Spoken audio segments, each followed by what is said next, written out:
Waalaikumsalam warahmatullahi wabarakatuh. Apa kabar nih Pak hari ini? Alhamdulillah baik.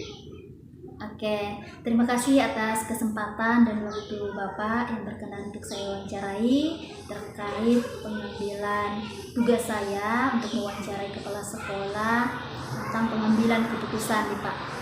Nah, tentu Bapak sebagai kepala sekolah sudah banyak menemukan kasus-kasus baik itu dilema etika maupun rujukan moral.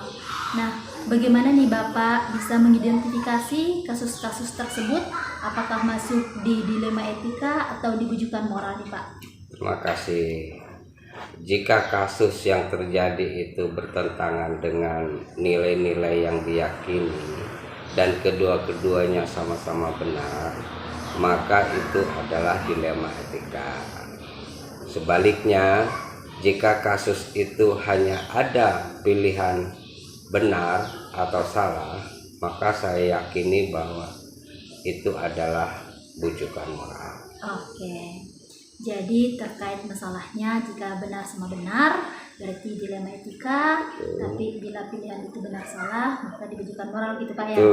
Oke, nah pertanyaan selanjutnya nih Pak, bagaimana Bapak menjalankan pengambilan keputusan di sekolah terutama untuk kasus yang keduanya mempunyai kepentingan yang sama-sama benar atau mengandung nilai-nilai kebajikan itu Pak?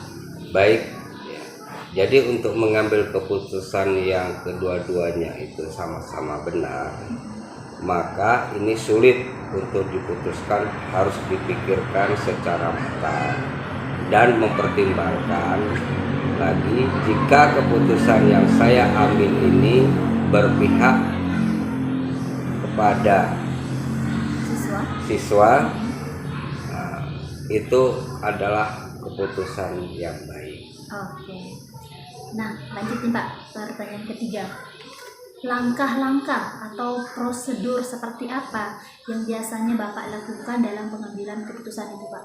Baik, dalam mengambil keputusan, langkah-langkah yang saya lakukan yaitu selalu mempertimbangkan dampaknya setelah saya mengambil keputusan tersebut dan mengumpulkan data atau informasi yang relevan dengan sesuai kondisi. Oke, jadi Bapak mengumpulkan data Pak ya, informasi yang fakta-fakta yang sesuai dengan kasus yang ada gitu Pak ya, yang relevan. Oke, selanjutnya Pak, hal apa saja yang selama ini Bapak anggap efektif dalam pengambil keputusan pada kasus-kasus dilema etika ini Pak? Baik, dalam mengambil keputusan yang paling efektif dalam menangani kasus yang dilema etika menurut saya yaitu mengumpulkan informasi sesuai kasus yang ada. Setelah informasi itu cukup akurat, maka saya pikir langkah selanjutnya yang bisa saya ambil yaitu tinggal menyesuaikan kasusnya. Apakah kasus tersebut harus diselesaikan dengan mengikuti aturan yang ada atau kasus tersebut bisa diselesaikan secara kekeluargaan. Oke, jadi ada ini Pak ya, ada dua langkah. Ada dua langkah.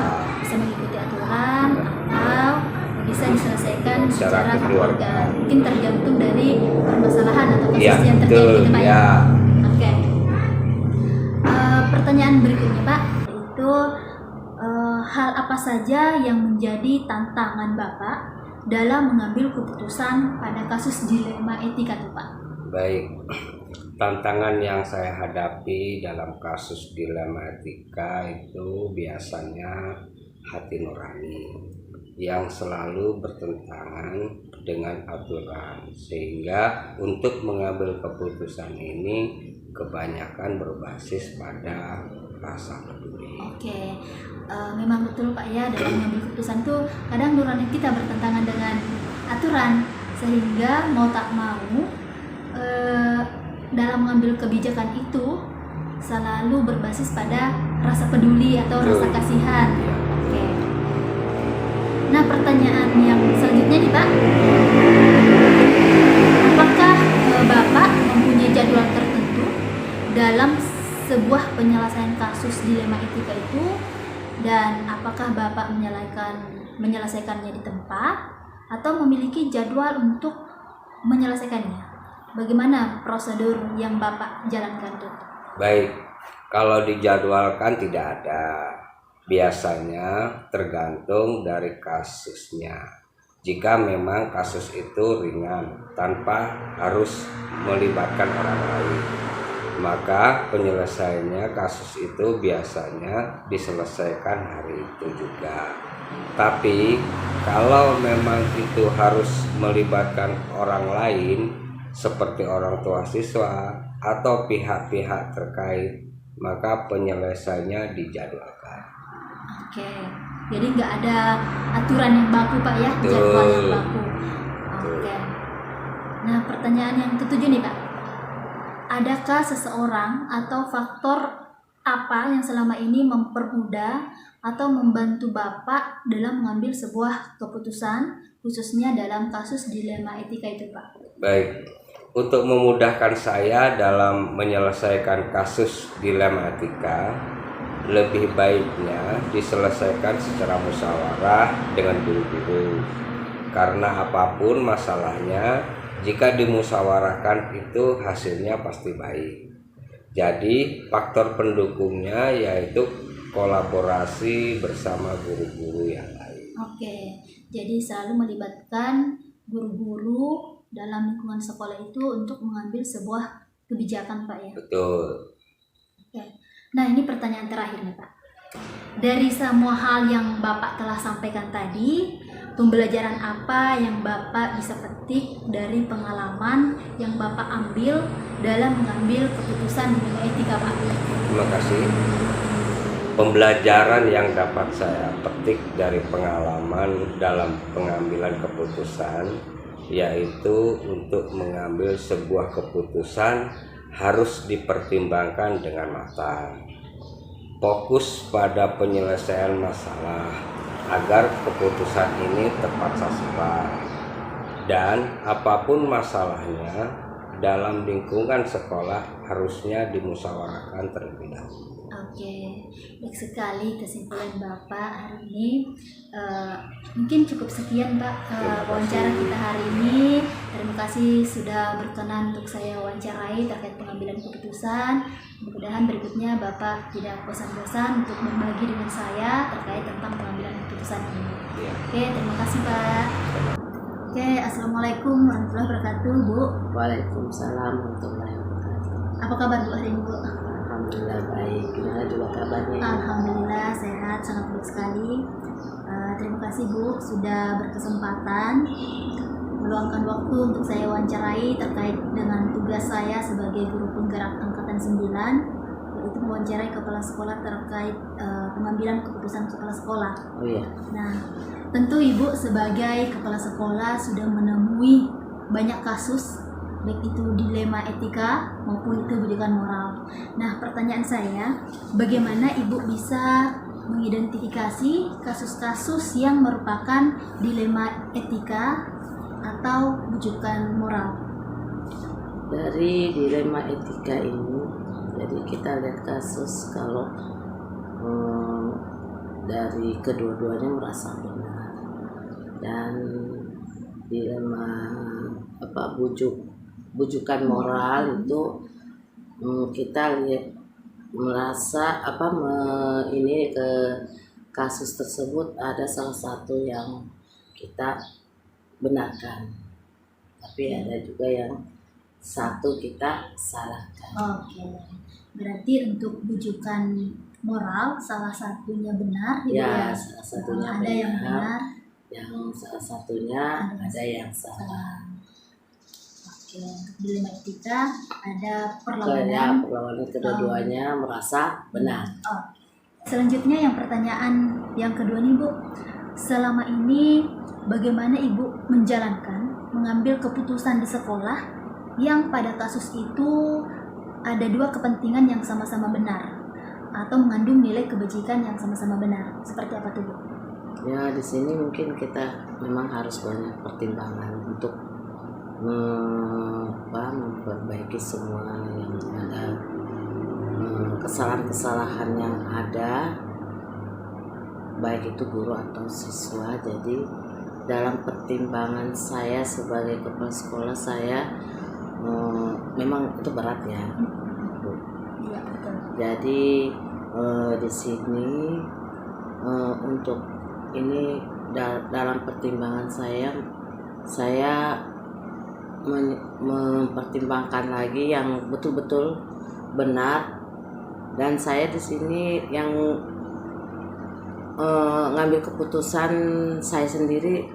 Kalau memang itu tidak merugikan keduanya, itu saya anggap sudah Betul. itulah yang Iya, keputusan keputusan terbaiknya. terbaiknya. Oke, jadi melihat lagi Bu ya, kembali ke belakang jika keputusan yang Ibu ambil itu tidak merugikan Ya, tidak orang lain. merugikan guru ataupun siswa, itu tidak ada yang dirugikan. Nah, itu sudah kita ambil yang terbaik sudah. Oke. Berarti semuanya sudah bisa kita putuskan Oke. yang terbaik. Pertanyaan berikutnya, langkah-langkah atau prosedur apa yang biasa Ibu lakukan selama ini dalam menentukan sebuah kebijakan? Langkah yang saya ambil dalam menentukan kebijakan ini yaitu mengambil bukti-bukti yang ada dan mengambil informasi juga ke yang bersangkutan, di mana sini kita akan menyelidiki yang mana sebetulnya di sini yang kita bisa mengambil sebagai bukti untuk membenarkan kejadian tersebut. Oke. Jadi langkah Ibunya ini mengumpulkan fakta-fakta Ya. yang relevan sesuai dengan kasus yang ada. Ya. Dan untuk pertanyaan selanjutnya nih Bu, hal apa saja yang selama ini Ibu anggap efektif dalam mengambil keputusan pada kasus yang dilema etika? Dalam kasus ini kami harus mengikuti aturan juga, tapi di sini kebanyakan sih kami kasus tersebut kami arahkan ke mengikuti secara kekeluargaan, Penyelesaian karena rasa kepedulian, rasa kasihan itu lebih lebih tinggi. tinggi. Oke. Itu aja untuk pertanyaan ini. Oke. Pertanyaan yang kelima nih Bu, hal-hal apa saja yang merupakan tantangan bagi Ibu di saat mengambil keputusan kasus dilema etika? Dari keputusan ini memang termasuk dilema, karena di satu sisi dari hati nurani kita tidak sesuai dengan aturan yang ada. Jadi prinsipnya di sini memang rasa peduli dengan permasalahan ini itu sangat bertentangan dengan hati nurani Ya, juga. namanya manusia Bu Ya. ya. Namanya Ya, manusia. tapi di lain sisi kita harus mentaati juga Aturan, Ya. betul. Jadi ada Ya. bahan dilema Bu Ya, ya. bahan dilema. Oke, untuk pertanyaan berikutnya, apakah Ibu memiliki jadwal tertentu dalam sebuah menyelesaikan kasus dilema etika? Apakah Ibu menyelesaikannya secara langsung di tempat atau ada prosedur seperti apa yang Ibu jalankan? Jadi tergantung dari permasalahan yang ada. Kalau permasalahannya itu termasuk berat, kami akan menjadwalkan untuk pertemuan berikutnya, karena kami harus memanggil kedua orang tua atau perwalian dari siswa tersebut kalau permasalahan itu belum terselesaikan pada saat hari ini. Jadi kami akan menjadwalkan hari berikutnya. Kami tetap menjadwalkannya. Berarti tapi nggak ada sebuah jadwal khusus Bu ya, misalnya aturan tergantung dari kasusnya ya. Ya, tergantung dari kasus tersebut. Kalau memang kasus tersebut kami tidak bisa menyelesaikan pada saat itu, kami akan menyelesaikan hari berikutnya dengan juga kami akan tetap memanggil kedua orang tua supaya kita kompromi dengan baik bagaimana keputusan yang terbaik dengan permasalahan. Oke. Oke, untuk pertanyaan selanjutnya Bu, adakah seseorang atau faktor yang selama ini mempermudah atau membantu Ibu dalam mengambil keputusan dalam kasus-kasus dilema etika? Ya, itu dalam membantu saya tuh ada, karena di sekolah ini ada guru BK ya. Jadi setiap masalah yang ada, guru BK dulu yang mengatasi bersama guru yang lain. Bagaimana baru kami nanti saling kompromi dengan permasalahan yang ada. Jadi guru-guru juga sangat membantu, terutama guru BK. Iya. Jadi yang sering membantu Ibu di sini adalah guru BK Bu Ya, ya. guru BK. Karena memang ada guru BK-nya. Ya. Oke, ini pertanyaan terakhir nih Bu. Oh ya. Dari semua hal yang telah Ibu sampaikan tadi, pembelajaran apa yang Ibu dapat petik dari pengalaman Ibu dalam mengambil sebuah keputusan dilema etika? Dari pengalaman ini saya mengambil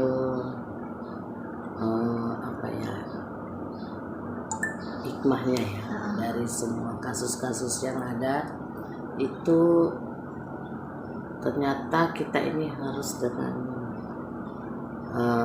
musyawarah dengan pihak orang tua, pihak guru, dan terutama juga kita harus tetap saling fokus ke anak didik juga untuk memberi arahan tentang bullying ya, semua yang bersangkutan dengan permasalahan yang sering terjadi di sekolah. Jadi untuk maksud pengambilan keputusan. ya, jadi pengambilan keputusan tadi ini ya memang kita harus semuanya harus sepakat dari guru,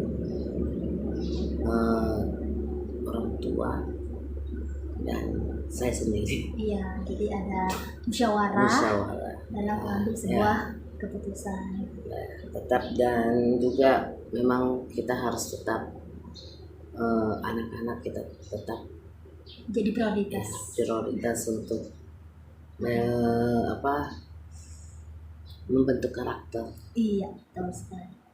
Nah, mungkin itu aja wawancara hari ini Bu. Ya. Terima kasih telah menyempatkan waktu untuk saya wawancarai pada hari ini. Ya, semoga nanti Ibu kedepannya tetap akan berbagi bagaimana mengambil keputusan dilema etika. Oke, terima kasih Bu atas kesempatannya. Ya, sama-sama.